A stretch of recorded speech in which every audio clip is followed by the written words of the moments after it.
Hello?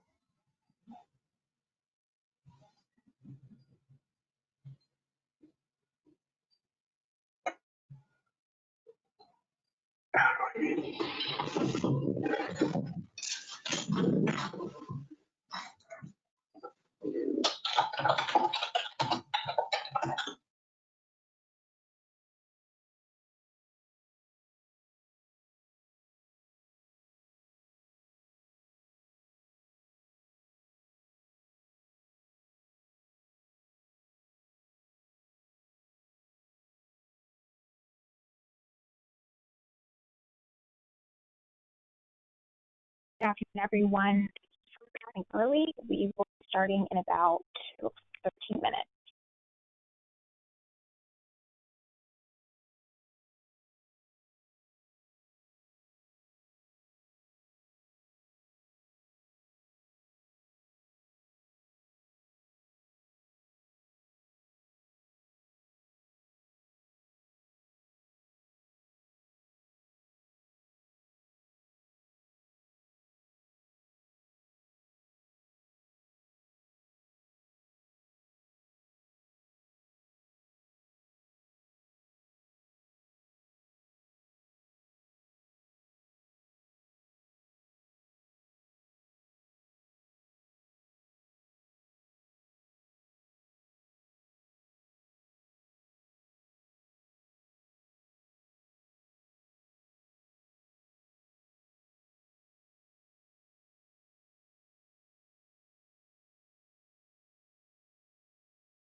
Good afternoon, everyone who's joined so far.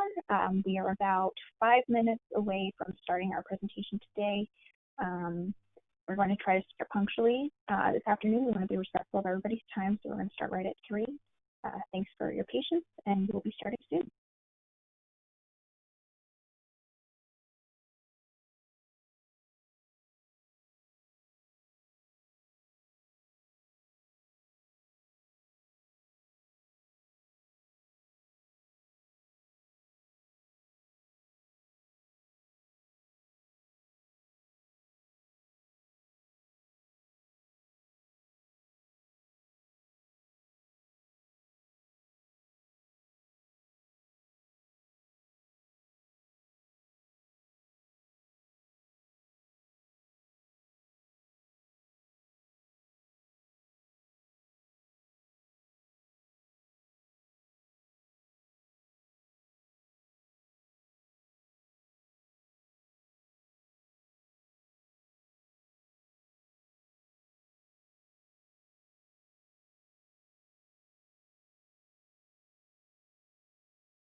Okay, let's go ahead and get started.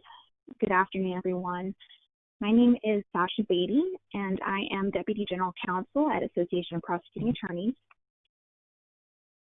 APA is a private nonprofit located in Washington, D.C., serving prosecutors as well as their law enforcement and community partners. Thank you all for joining the Supreme Court Update webinar today. This presentation is made possible by Grant 2018 CP-BX K002, awarded by the Office of Justice Programs through the Bureau of Justice Assistance Capital Case Litigation Initiative. APA is very appreciative of and commitment for improving the justice system. Points of view or opinions in this presentation are those of the presenter and represent the views of the guest. Quick housekeeping before we begin. During today's webinar, you will be able to submit questions for the speaker using the question box on your GoToWebinar toolbar. This is located on the right side of your screen. These questions will be provided to our speaker towards the end of the presentation during the Q&A session. And if you need any additional assistance or have any technical difficulties, please feel free to contact us or the presenter directly using the chat function on the side of your screen as well. By the conclusion of the webinar, you will also be emailed a short electronic survey to complete regarding this webinar. And this survey just helps us to continue to provide quality training to you at no cost to your jurisdiction and assist in future planning for continuing legal education.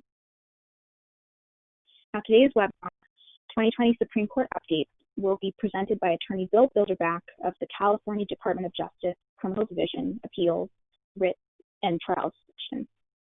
Bill is a Senior Assistant Attorney General and the Statewide Capital Case Coordinator in Los Angeles.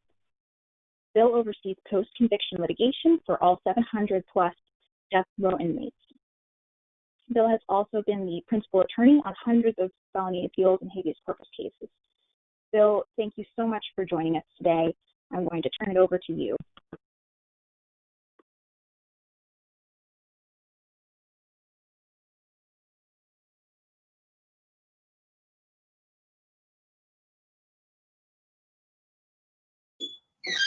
Okay, I hope that means everyone can hear me now. I hope everyone can see my screen now.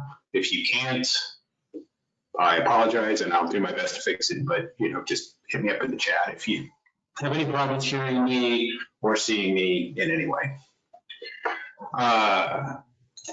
So let's go ahead and begin.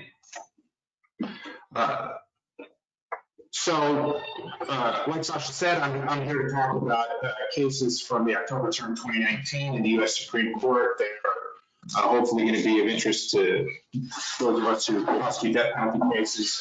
I think, as you'll see, not all the cases we'll talk about are capital cases because obviously stuff that happens in non-capital cases can have an impact on our death penalty cases. But like I said, fortunately or unfortunately, depending on your point of view, there were only 10 cases of interest to those of us who do death penalty cases that came out of the U.S. Supreme Court this year. They do cover a variety of issues, and including few that were very specifically. I'm sorry to interrupt you, Bill. I think that we are experiencing a little bit of feedback for our attendees. Is there any way that you are able to speak closer into the microphone, or? Why don't I try switching over to the phone instead of going through the computer? Give me 1 sec to dial up. Yes, please.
Our speaker will be changing.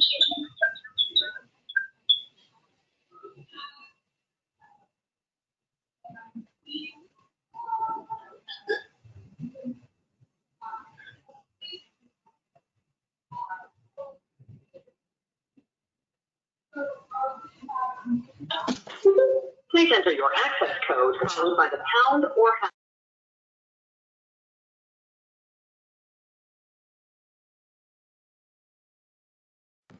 Thank you all for bearing with us. The perils of working remotely. Just a few more moments.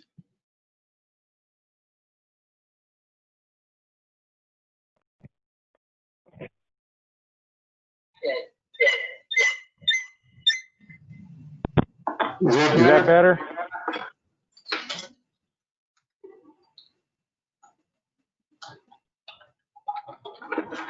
You might want to mute your computer, Bill. I think you're having an echo. How's that?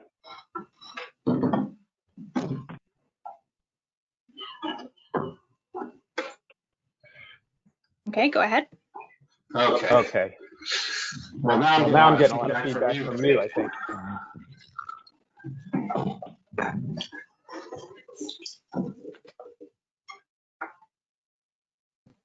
Have you muted your computer? I'm getting a ton of echo. I think from you.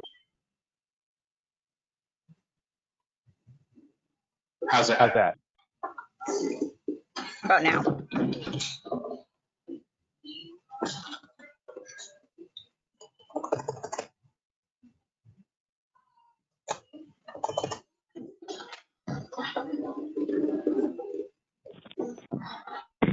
Is that better? Jeez, this is terrible. This is, yeah.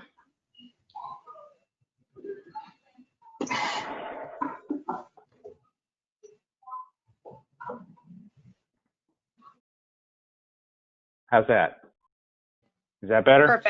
Perfect. Thank you, Bill. Okay, go ahead. Okay, it took me too many tries to figure that out. I apologize to everyone. That was my technical incompetence. So anyway, as I was saying, which some of you heard some of, I think, before, the court decided 10 cases of interest to death penalty litigators this year. And they do cover a variety of issues, including a few that hit us squarely where we live. And so I'm going to go through those, and then I'll very briefly touch on the cases for next term that they've already granted review of that concern criminal law or procedure. And this was actually the second light year in a row. Last year, October term 2018, there were only 8 cases of interest. In previous terms, we've had 13, 20, way more than we had this year. So overall, a pretty light year, but still some pretty important cases came down the pike. And the first one was a case called McKinney versus Arizona. And the question presented in McKinney versus Arizona is whether the Arizona Supreme Court erred in conducting an independent review of petitioners' death sentences. And for those of you who might have come to one of my presentations at a GACL or at one of the NAG seminars or the NDAA seminars, you know that I like to first start with a discussion of the victims and the circumstances of the crime. And when I can, I try to get images of the victims in life. Unfortunately, I wasn't able to do that for the McKinney case. But I wanted to pause for a moment, and I'm not going to read this whole long paragraph. I would encourage you to read it for yourself. But the gravamen of it is that it is very easy to overlook the victims when we're discussing these cases and the crimes when discussing these cases, because we can sometimes focus excessively on the rule of law, which, while very, very important, should not be the only thing we think about when we're discussing these matters. So in McKinney, what happened was 40-year-old Christine Mertens lived in Maricopa County, Arizona in 1991. And unbeknownst to her, her home had been identified by a burglary ring as a good target for the burglary. And in the fourth of this string of burglaries that these burglars were carrying out, the burglars came into Mertens' home. She was beaten and stabbed She had defensive wounds that showed that she struggled to save her own life, but she was overcome by her attackers, and she was held down on the floor, shot in the back of the head, and killed. Her killers made off with a grand total of $120 in cash. The fifth burglary in this string was at the home of 65-year-old retiree Jim McLean. He restored old cars as a hobby, and one of the burglars who had bought a car from McLean figured that meant McLean had a lot of cash at his house. The burglars entered McLean's home late at night, ransacked his house, shot him in the back of the head as he lay sleeping, and they stole 3 guns, a pocket watch, and one of McLean's cars. One of those burglars was James Aaron McKinney, and he was the individual who shot both Ms. Mertens and Mr. McLean. He was convicted of those crimes and sentenced to death, and his judgment was affirmed on appeal. Years later, on federal habeas review, an en banc Ninth Circuit court held that the state court had erred in failing to properly consider evidence that McKinney had suffered from PTSD, post-traumatic stress disorder, and the Ninth Circuit issued an alternative writ which required them to either relieve him of his death penalty or afford him a new penalty phase at which the PTSD evidence would be presented and considered. The Arizona Supreme Court, however, instead of doing that, reweighed the evidence in aggravation and mitigation, including this new mental health evidence, and again affirmed the death sentence based upon their conclusion that the post-traumatic stress disorder evidence would not have been material in the jury's penalty calculation. McKinney objected to that, and so he sought certiorari from the Supreme Court of the United States, arguing that that decision should have been made by the sentencing court, that is to say a penalty phase court, in the first instance, and not a reviewing court. The Supreme Court said, no, that's not right. In a 5-4 decision by Justice Kavanaugh issued on February 25th of this year, the Supreme Court said that a state court deciding a claim, it is appropriate for such a court to review, for a reviewing court that has determined there was an improper factor in mitigation omitted, to reweigh the overall picture of the penalty determination, the penalty case, and decide whether or not the omitted material was material to the question, the ultimate question of penalty. They had said something similar a few years ago, 20 years ago. In 1990, in Clemens versus Mississippi, the Supreme Court had said that it was okay for a reviewing court to reweigh in this manner after a determination that an improper aggravator was admitted during the penalty phase. And so this is really just a corollary of the earlier holding in Clemens. Just as in Clemens, where the improper aggravator was admitted, the Supreme Court determined that a court could review the question of whether or not that was material to the ultimate penalty determination. This is just sort of the flip side of that, which is the same rule applies for an improperly omitted mitigator.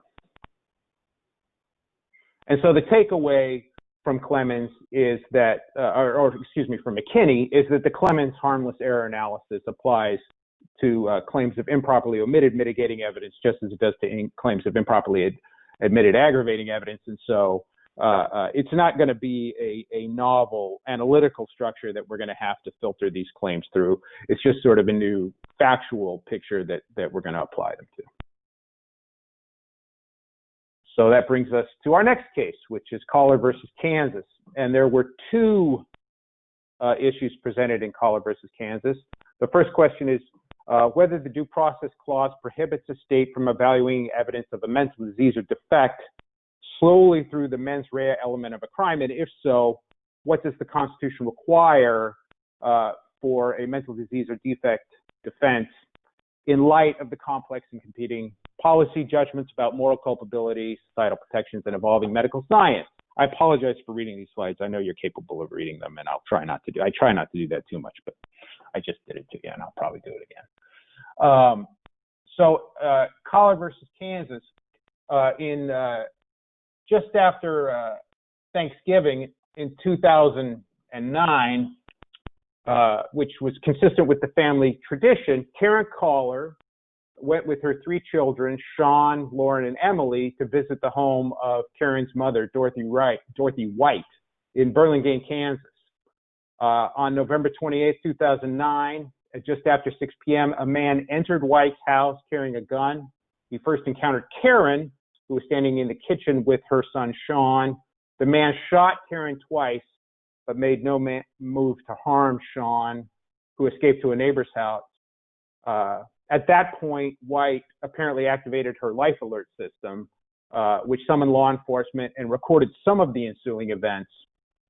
What we do know is that the perpetrator went upstairs and shot Lauren, and then went downstairs and shot Emily along with their grandmother, Dorothy White. Lauren and Dorothy were still conscious when the police arrived, although they later passed, and they identified the killer as James Craig Collar, who was Karen's ex-husband and Emily and Lauren's father. I have to tell you, it was kind of hard to find a picture of James Collar where he wasn't smirking in a way that I found extremely repugnant. All 4 shooting victims ultimately succumbed to their injuries. Family troubles had led Karen to file for divorce in January of 2009. A couple of months later, she had made a battery complaint against James.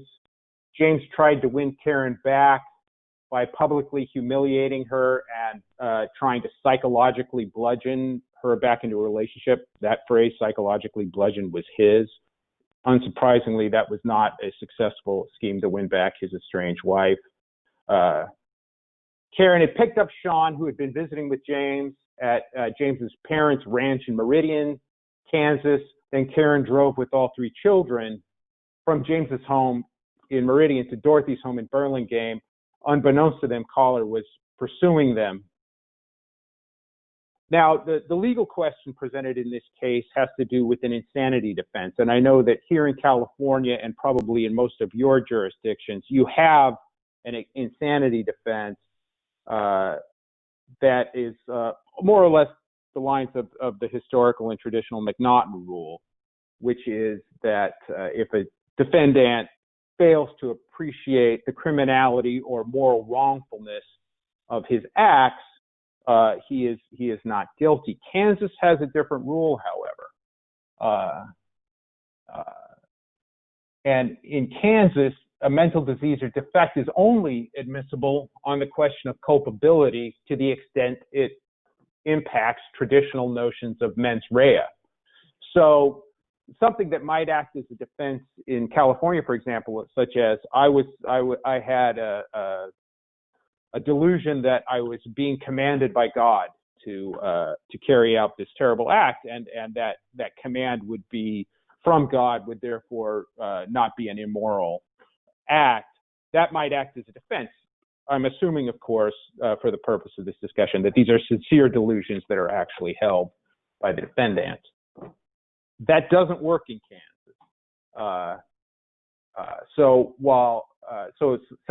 saying I was following God's orders when I intentionally shot and killed the victim wouldn't be defense, although even in Kansas, it could be introduced to mitigate punishment or suggest that commitment to a psychiatric hospital rather than prison is the appropriate disposition. At trial, Collar argued that Kansas' scheme violated his due process right to present an insanity defense. Collar and his lawyers wanted to read insanity into the due process clause as a federal constitutional right. And that argument was rejected by the trial court and by the Kansas Supreme Court, and Collar sought certiorari from the Supreme Court of the United States, which held no. due process doesn't require an insanity defense, but due process does require that the state permit the defendant to introduce evidence of mental illness on the question of guilt, again, to the extent that it might impact mens rea, and also on the question of appropriate punishment. This was a 6-3 decision by Justice Kagan, issued on March 23rd, 2020. And they held specifically that the Kansas scheme, which allows the defendant to present mental health evidence in support of the argument that he did not possess the requisite mens rea, as well as allows it to present that evidence in mitigation of punishment, satisfies the due process clause. So the takeaway from Collar, I think for a lot of us, I can say for me, it's sort of an interesting academic and legal question, but it doesn't really have much effect on my practice because in California we have, a McNaughton-style insanity defense. So if you're in a jurisdiction like mine, nothing much has changed.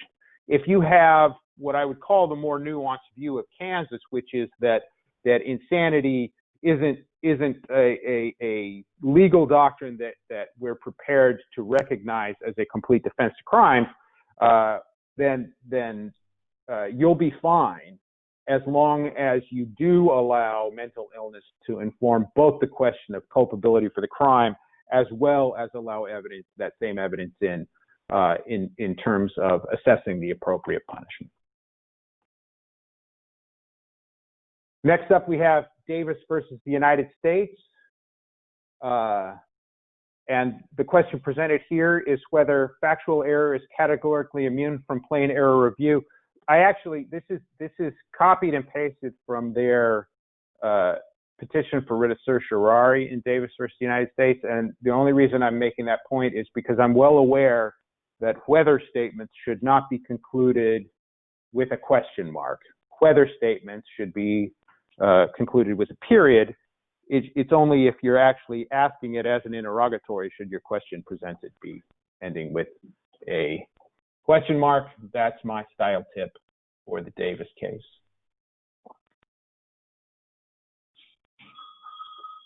So on July 29, 2016, Davis was sitting in a parked car when he was approached by police.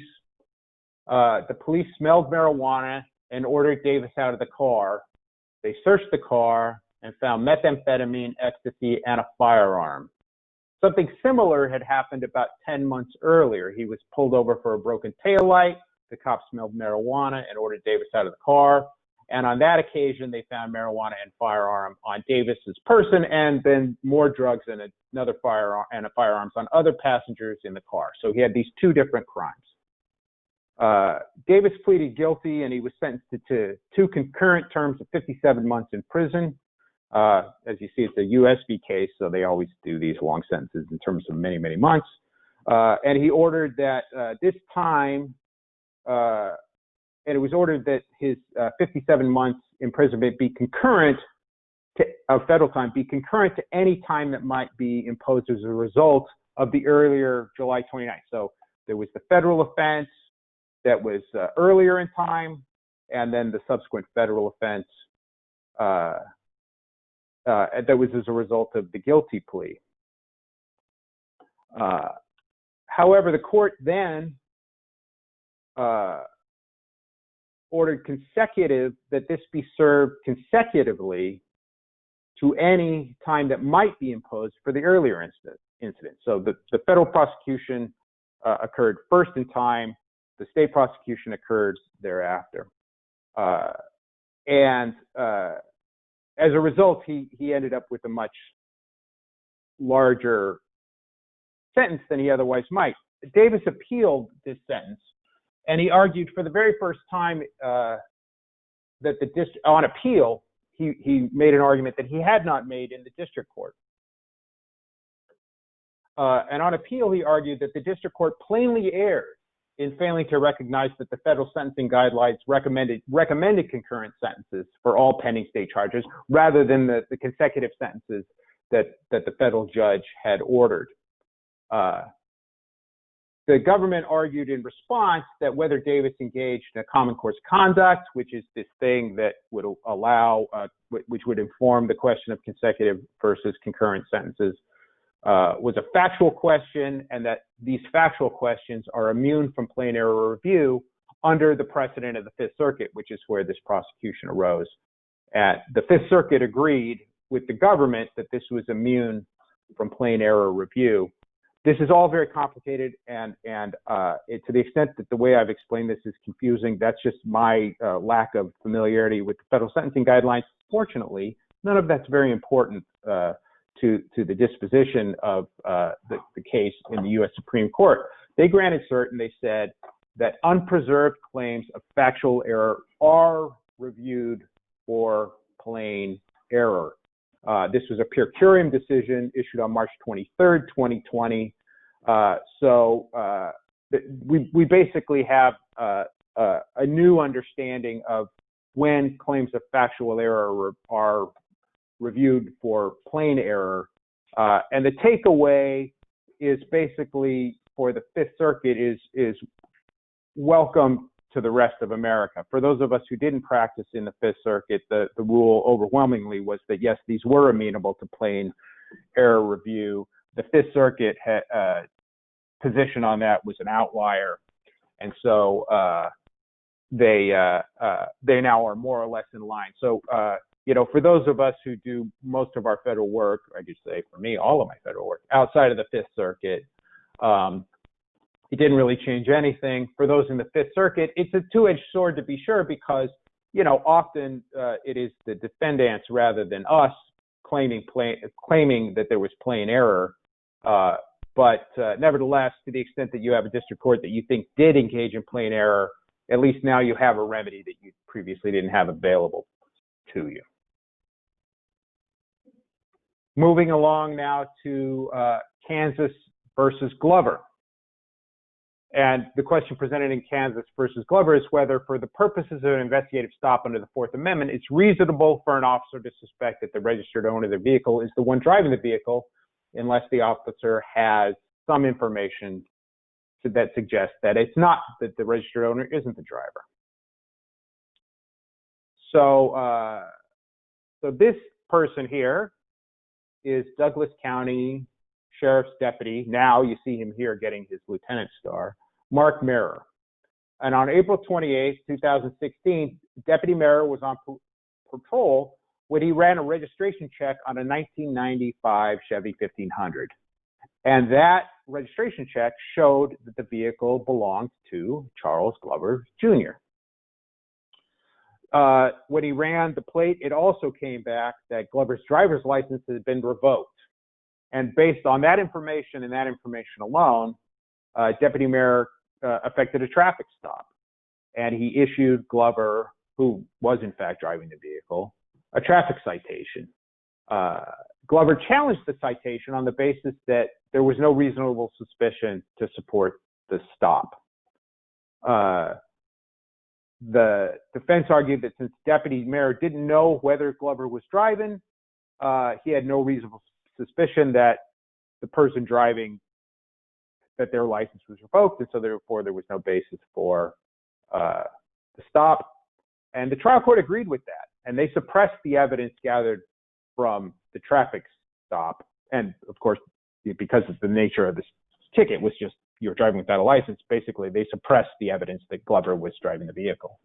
And then the Kansas Court of Appeals reversed the trial court and said no, there was sufficient that it was sufficient under the circumstances to suspect that Glover was driving the truck.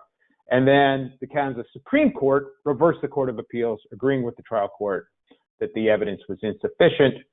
And then the state of Kansas granted Kansas's petition for certiorari and held that, yes, it is reasonable to infer that the registered owner of the vehicle is the person driving the vehicle unless there's some reason to believe that it's not. They referred to this as a, quote, common sense inference, unquote. And the Supreme Court also rejected Glover's suggestion that, in fact, because his license was revoked that made it less likely that he was driving the vehicle. The Supreme Court said, no, it's very common for drivers with suspended or revoked licenses to continue to drive, such that it was reasonable for the officer to believe that Glover was in control of the car. So the common sense inference can support a reasonable suspicion to affect a temporary detention, such as a traffic stop. So this just has given us a slightly wider basket of data points that we're allowed to rely on when we're supporting a reasonable suspicion to support a traffic stop or other temporary detention. Moving on then to Ramos versus Louisiana. And in Ramos versus Louisiana, the question was whether the 14th Amendment fully incorporates the 6th Amendment guarantee of a unanimous verdict. Again, we see this question mark, which offends my delicate sensibilities, but we'll move on from that. On November 25th, 2014, Trinice Fettison told her nephew Jerome over the phone that she was feeling sick. Jerome was out in front of Miss Fettison's home in New Orleans, waiting to meet with his cousin, Miss Fettison's son. About a half hour after the call, though, Jerome saw Miss Fettison walking around the corner, and he also saw two men that he had not seen before standing on the corner near his aunt. One of the men left. Miss Fettison approached one of the other men, and then Miss Fettison and the other man went into the house around the corner. Jerome was there for another 30 or 40 minutes, and he never saw his aunt come back out of the house. And by the next morning, which was Thanksgiving Day, Miss Fettison had not been seen by anyone. Jerome was the last person to see her. At around 9 or 10 that morning, a New Orleans code enforcement officer was inspecting the wooded area behind a nearby blighted property when a neighbor drew his attention, the officer's attention, to a garbage can that had been left in the alley. The officer was attempted to move the garbage can, but it was too heavy to move. He opened the can, and unfortunately inside he found Miss Fettison's body. Jerome identified Evangelisto Ramos as the last person he had seen with his aunt before she was murdered. Ramos was arrested, tried, and convicted of second-degree murder by 10 of the 12 jurors impaneled to decide his case. On appeal, Ramos argued that the trial court erred in denying his motion for a unanimous jury, and argued more broadly that the Louisiana statute that allowed non-unanimous juries in non-capital cases is unconstitutional. The Louisiana Court of Appeal rejected this claim. The Louisiana Supreme Court denied discretionary review. The Supreme Court granted Ramos's petition for writ of certiorari and held that, yes, the U.S. Constitution guarantees everyone who's been convicted of a serious crime or has been accused of a serious crime of a unanimous jury before a verdict can properly be entered. It's a very complicated set of decisions from the Supreme Court on this question, but it boils down to a 6-3 decision led by Justice Gorsuch that was issued on April 20th of this year, in which the Supreme Court held that the Sixth Amendment right is fully incorporated through the 14th Amendment to the states. In doing so, the Supreme Court had to overrule Apodaca versus Oregon, which had previously held that the unanimous jury rule was not binding on the states. I was going to read you like the long litany of opinions and stuff, just because it's so complicated that it tickles me, but given that I got off to a late start, I will spare you that. So the takeaway is that Louisiana is now in line with the rest of the United States, bringing Oregon along with it, that unanimous juries are now a federal constitutional imperative under the Due Process Clause. Next up, we have United States versus Sinning Smith. The question here is whether the federal criminal prohibition against encouraging or inducing illegal immigration for commercial advantage or private financial gain is facially unconstitutional. Does it violate the First Amendment specifically? I will bring your attention to the lack of the question mark here, unlike in Davis. Both the petitions in Sinang Smith and in Davis were filed by the U.S. Solicitor General's office, so I can only imagine how embarrassed Noel Francisco is. It's probably, frankly, what led him to resign earlier this month. So Evelyn Sinang Smith ran an immigration consulting business in San Jose here in California, catering mostly to Filipinos unlawfully employed in the healthcare industry. I can tell you from having worked in a hospital in the Bay Area when I was in college back in the 1900s that healthcare in the San Francisco Bay Area would collapse without Filipino healthcare workers. The problem with Ms. Sinang Smith's business, which is a problem common to so-called immigration consultants, is that she was offering services that were no longer available. I don't want to get too much into the weeds about immigration law, but she was taking money from folks in the promise that she would help them gain access to immigration programs that no longer existed. She was indicted by a federal grand jury on 10 counts, including 3 counts of encouraging an alien to remain in the country without knowledge of or in reckless disregard of whether remaining was in violation of the law.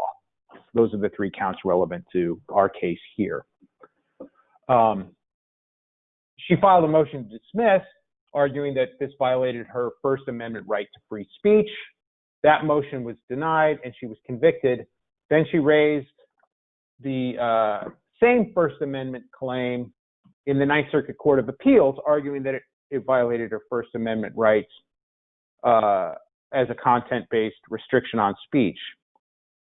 The Ninth Circuit didn't like those arguments very much, and so they named 3 amici and invited the 3 amici to argue some new issues as framed by the panel, including specifically the argument that the statute is not a content-based restriction on speech, but that it violates the First Amendment because it's overbroad. And the amici did as they were asked, and they filed briefs that said that. And then, unsurprisingly, the court accepted those arguments that they had told the amici to make, and they reversed the conviction. The U.S. sought certiorari, and the Supreme Court granted it. They didn't really resolve the question presented in a unanimous decision by Justice Ginsburg, issued on May 7th, 2020. The Supreme Court reversed, remanded, ordered the Ninth Circuit to decide the case, I'm quoting here, quote, shorn of the overbreadth inquiry interjected by the appellate panel, and to decide the case bearing a fair resemblance to the case shaped by the parties. And as a death penalty prosecutor in the Ninth Circuit for the last mumble years, it's always nice to see them take a little heat for going a little farther than they ought to. But the takeaway from this case is that courts should not inject themselves into and try to improve upon the arguments made by the parties. I would hope to think that is a rarer experience for many of you than it is for those of us who practice out here in the Ninth Circuit.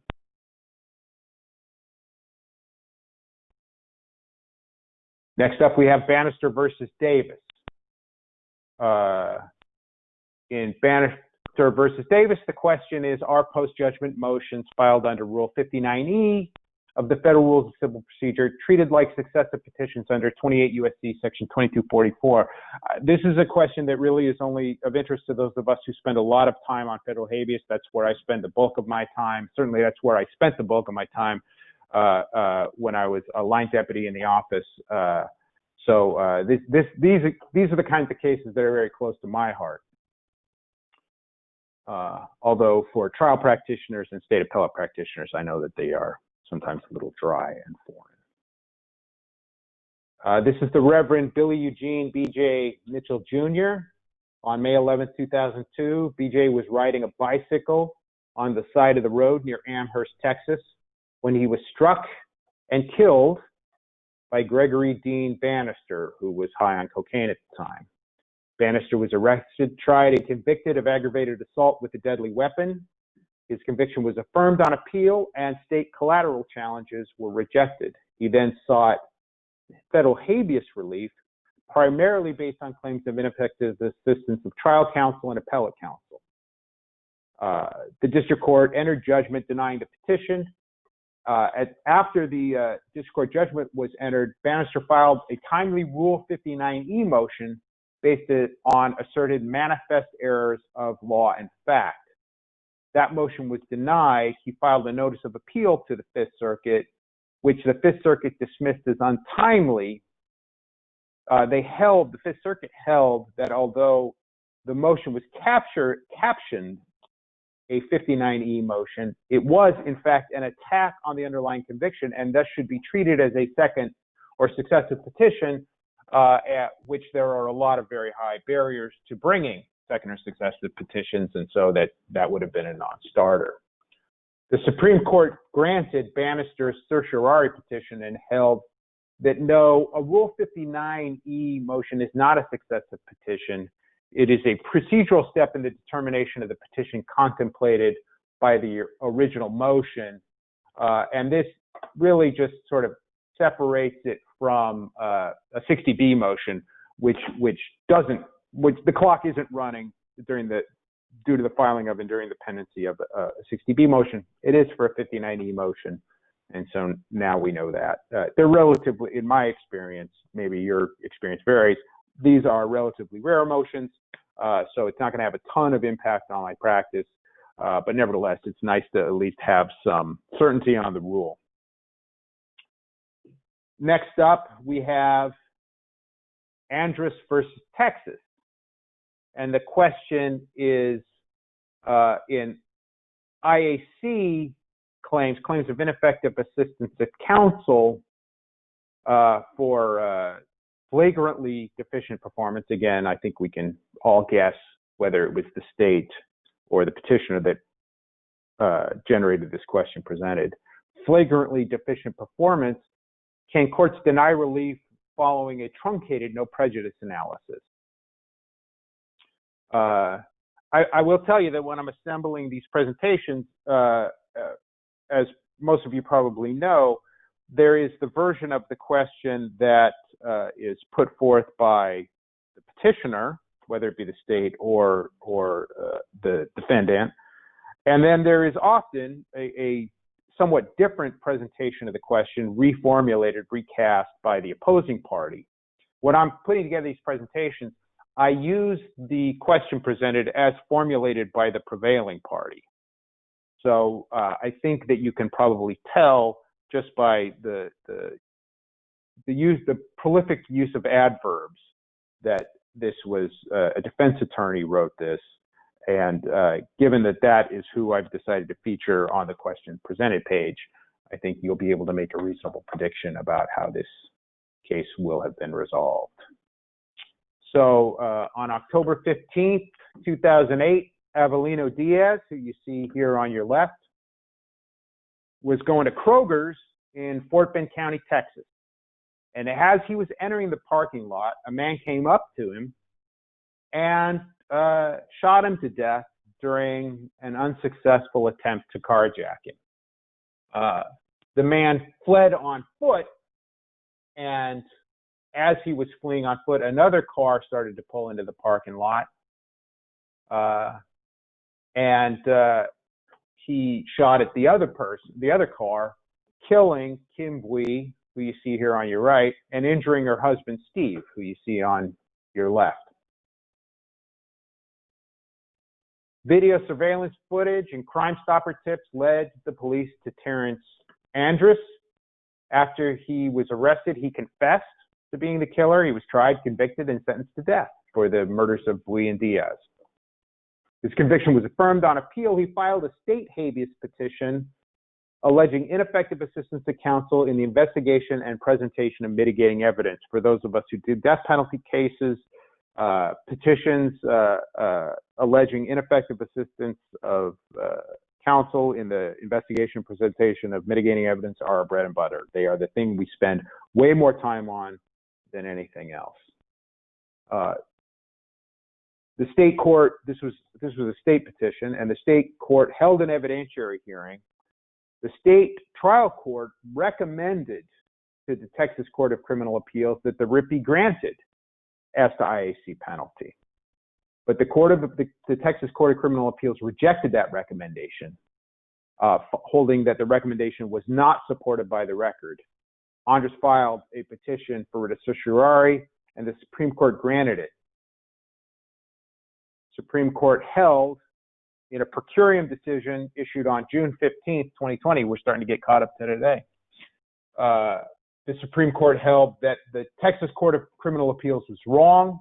The state court erred in failing to conclude the trial counsel failed to act as a reasonably diligent advocate under prevailing professional norms. If you're unfamiliar with that, shame on you. That's the standard from Strickland and has been since Strickland was decided a long, long time ago. I got to say, the decision to Andres didn't really add anything to the analytical framework. It's just, I guess, another data point that helps us understand with a marginal degree of additional clarity the boundaries of this, at times, amorphous standard. Here, specifically, defense counsel failed to investigate the case in mitigation. Much of the case in mitigation that was presented at trial actually inured to the defendant's detriment, and trial counsel also failed to adequately investigate the state's case in aggravation. So there was just a bunch of deficiencies in the way that the defense counsel handled this matter. I'm always so frustrated by IAC cases because I don't know what I'm supposed to do with this. There's nothing I can do to make sure defense lawyers do their job better, because here we are in a situation where even where the prosecution does everything 100% right and the court does everything 100% right, the case is still constitutionally flawed because of circumstances entirely outside of the prosecution and the court's control. I understand, I recognize, and I respect that our adversarial system of justice does require competent representation, that that's an important component of our criminal justice system, and that when that's not being properly observed, the results of the trial are not trustworthy. Nevertheless, it's very frustrating as a prosecutor to see a case unwind because of that. Next up, we have McGirt versus Oklahoma. This was the last case of the regular term that I'm going to talk about. And in this case, which made some headlines, so you might recall it, and because it wasn't that long ago, it's whether Oklahoma state courts can exercise jurisdiction in what they call Indian country over crimes by what their opinion refers to as Indians accused of major crimes under the Indian Major Crimes Act, which are exclusively under federal jurisdiction. This is a terrible crime. I don't have a picture of the victim for reasons that I think will become obvious in just a second. It's pretty horrifying. Back in 1996, little 4-year-old BB was staying with her grandfather while her mother went on vacation. And then the grandmother went to work. The grandmother's boyfriend, Jimsy McGirt, penetrated BB's vagina with his finger and his tongue and forced BB to touch his penis. For these terrible crimes, McGirt was convicted of first-degree rape, lewd molestation, and forcible rape. And he was sentenced to 500 years each for the rape and molestation, and life without the possibility of parole for the forcible sodomy. His conviction and sentence were affirmed by the Oklahoma Court of Criminal Appeals. That conviction became final for all purposes on August 26, 1998. So this was 22 years ago. Under the Federal Major Crimes Act, any person identified as an Indian who commits one of the enumerated felonies within Indian country is subject to the exclusive jurisdiction of the United States, which is to say that they are not subject to the jurisdiction of the state courts. Any other crimes are subject solely to the jurisdiction of tribal courts. Now, on November 9, 2017, so a couple, 3 years ago, the 10th Circuit had held in another case, in sort of an unrelated case having to do with some unrelated matters, that the Creek Reservation in Oklahoma had not been disestablished by Congress, that it was a continuing reservation, and that Congress lacked jurisdiction over crimes committed by Indians on that land. Jim C. McGirt is an enrolled member of the Seminole Nation of Oklahoma. The crimes of which he was convicted occurred on the Creek Reservation. And if you followed this in the news, you'll know that almost all of the entire eastern half of Oklahoma falls within one of these reservations. After the decision in the Murphy versus Royal case from 2017, then in 2018, Jim C. Argued in a post-trial motion that Murphy dictated that his crime was also outside the jurisdiction of the Oklahoma state courts.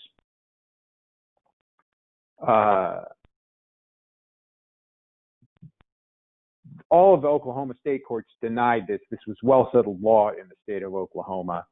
McGirt sought certiorari, and the U.S. Supreme Court said no. Oklahoma courts have no jurisdiction over crimes committed on Indian reservations. Only Congress can disestablish or diminish a reservation or pass a law that's going to affect the jurisdiction of the tribal courts and the federal courts over crimes committed on Indian lands. So the state of Oklahoma has no jurisdiction over these crimes, and that these tribal lands exist to the full extent of the historical limits and will continue to do so until Congress expressly diminishes or disestablishes them. As the dissent points out in McGirt, this is going to have a profoundly destabilizing influence on criminal justice in that part of Oklahoma, in that very large part of Oklahoma. So, I mean, the takeaway is take a look at your cases.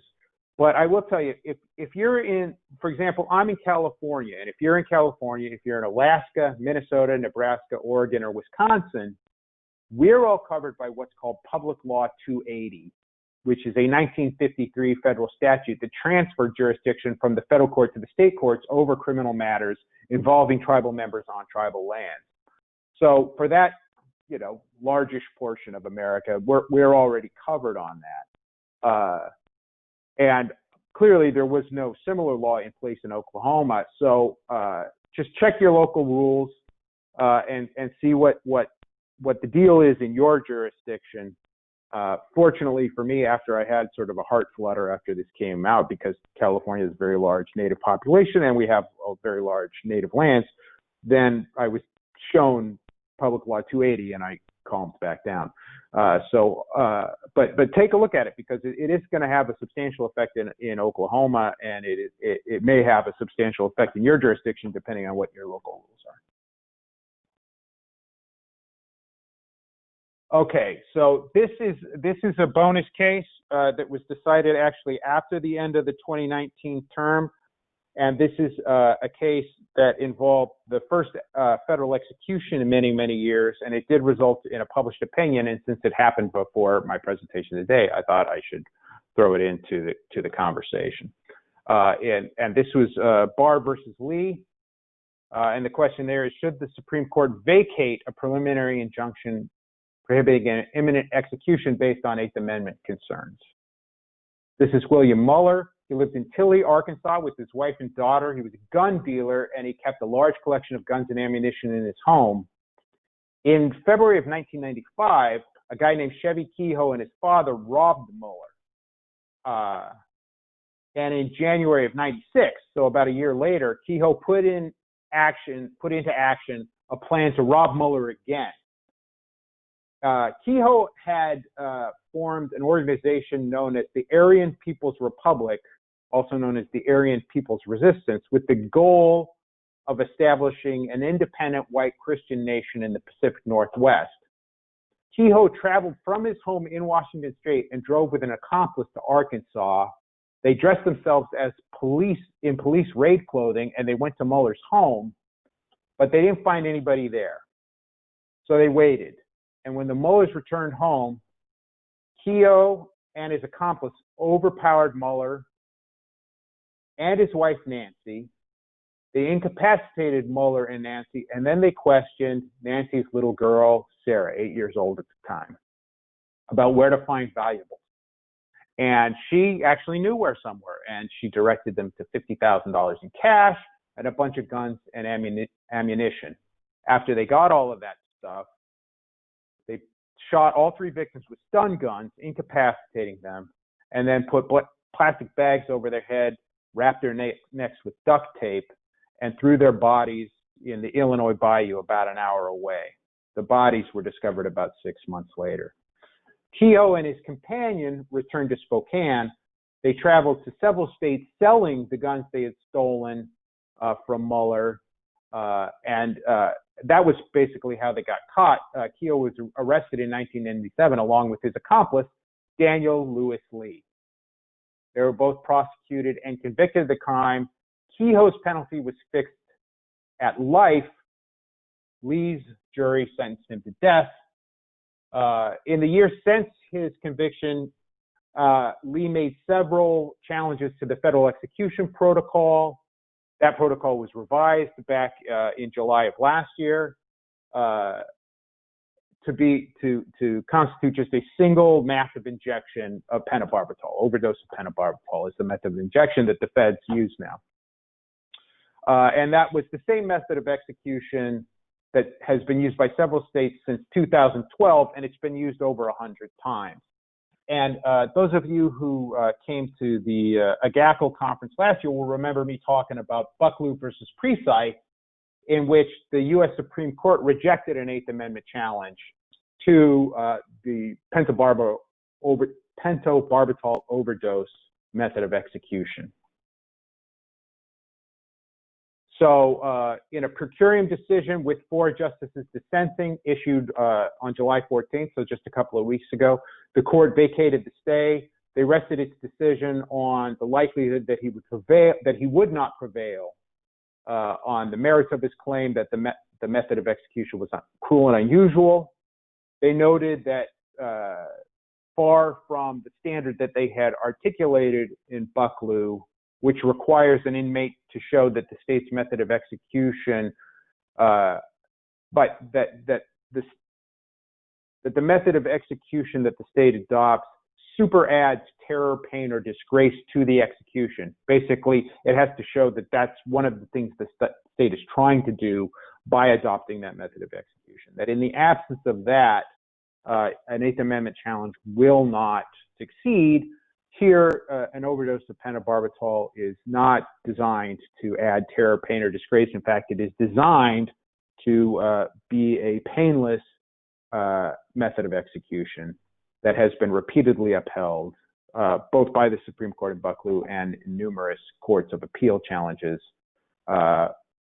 against any suggestion that the Eighth Amendment is offended. So this is a useful case when you have recalcitrant federal courts intent on disrupting an imminent execution.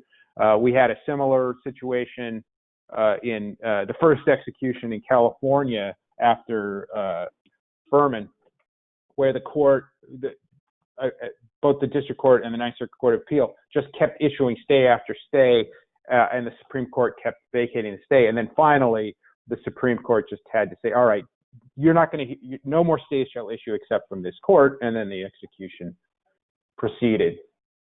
And that's essentially what happened here. All right, so now let's spend just a couple of minutes very quickly talking about, I'm running right up on my time, and I apologize for that. Most of it's because I was a technical boob earlier. First case is Torres versus Madrid. This is a federal civil rights case, but that's where we often get a lot of good Fourth Amendment law.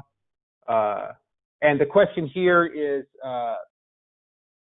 what happened was the cops approached the car tried to drive away, and then they shot at the victim, and the victim drove off. She claims that she thought she was being the victim of a carjacking.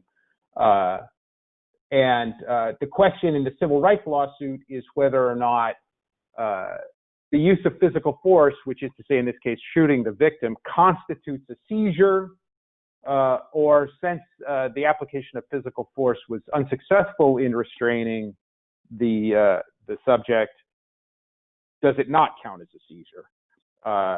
We'll see what the U.S. Supreme Court says. I predict that they will say that the application of physical force to control a person, even if unsuccessful, constitutes a seizure. I think that's what they're going to hold over some dissents, but that's my prediction. Let's see whether I'm wrong. The next case is Edwards versus Vinoy. 15-year-old Brett Jones stabbed his grandfather to death in his grandfather's kitchen because Grandpa had scolded Jones for having a girlfriend in the house without permission. In sentencing, he was a juvenile at the time, 15, as I said. In sentencing Jones, the Mississippi State Court did not explicitly find that Jones was permanently incorrigible. They sentenced him as an adult to life without the possibility of parole. The Mississippi Supreme Court granted review, but then dismissed it after oral argument, and now we have the Supreme Court granting review on the matter. Again, I'm predicting, I have no particular insight into this area of law, but my prediction is that a juvenile may be sentenced to life without parole only if the sentencing court finds the juvenile permanently incorrigible. We'll find out if I'm wrong. I'm sure Mississippi hopes that I am wrong. And finally, Edwards versus Vinoy. This is the last case I'm going to talk about today. In May of 2006, Cedric Edwards and an accomplice went on a crime spree in Baton Rouge, Louisiana. Armed robbery, kidnapping, rape. He was convicted of those crimes and sentenced to 150 years plus 3 consecutive life sentences, affirmed on appeal. He filed a federal habeas petition. Again, this is a Louisiana case involving the unanimity, the jury unanimity issue. The federal district court denied relief. The Fifth Circuit denied a COA. Ramos successfully sought cert, and Edwards actually had granted cert even before the decision in Ramos came out. So now in Edwards versus Vinoy, we're going to talk about whether or not the Ramos unanimity requirement can be applied to a final state court conviction being reviewed on habeas corpus. So we're going to be talking about ADPA and maybe even versus Teague versus Lane and a bunch of stuff that's very, very interesting to me and the 9 other people who do what I do for a living. But to trial lawyers and state appellate lawyers, very little, if any, interest at all. I think, now time for the prediction, I think this is a tough one. My best bet, and I don't feel a ton of confidence in this, is that the court will hesitate to overturn what may well be a substantial number of convictions that until Ramos were perfectly constitutional and were constitutional under the Oregon versus Apodaca. Basically, the court would have to say that, to admit that it misled Oregon and Louisiana into believing that their systems were constitutionally sound. I don't think they're likely to do that, but honestly, I'm not going to bet the house either way. McGirt was very, very disruptive in Oklahoma, and they went ahead and did that. But either way, good luck to my friends in Oregon and Louisiana. And I think that is it. Yes, these are resources that I like to use to assemble this stuff. So if you want to dig deeper, SCOTUS blog is a great resource. They've got all of the briefs in addition to all of the decisions. The NAG Supreme Court Reporter, National Association of Attorney General Supreme Court Report is terrific. If you just want to sort of get a quick summary, the kind of clip note versions of these decisions, and they're very well written by a really smart guy. And then finally, OYES, if you really want to get deep in, OYES has all of the arguments, and so that you can sort of review how the court has approached these issues in the context of oral argument. So here's my contact information. I think you guys also all have PDFs So go ahead and reach out to me. You have my email address. That's my desk phone number, which, you know, during these times of COVID actually forwards to my cell phone. So feel free to call me if you want to talk about this stuff. I love talking about this stuff. So thanks very much for your time. And if anybody has any questions, I'd be happy to talk to you about them. Thank you so much, Bill. I realize that we are running a little bit over, so those of you who have to leave us, that is absolutely fine. But I know that there was at least one question that was asked during your presentation, if you don't mind answering, Bill. Sure. It looks like this one is regarding the Kaler versus Kansas case. One of our attendees asked, was Mr. Kaler evaluated for an NGRI? Well, again, Kansas doesn't have not guilty by reason of insanity. That was sort of the predicate of the entire case, is that Kansas does not recognize that as a freestanding defense. So he was medically assessed, but since, you know, not guilty by reason of insanity and insanity are legal constructs, it doesn't really apply. So the answer is going to be no. He wasn't assessed for not guilty by reason of insanity because that's not a thing that exists in Kansas. Thank you so much for the excellent presentation. For our remaining attendees, all of our previous APA webinar materials and recordings are available at no cost on our APA membership website, and this presentation and a recording of it will also be put up at a later time. And you can find all of that at apainc.org. You can also download Mr. Bilderback's presentation on the right side of your screen that was made available in the handout section if you'd like to access that early.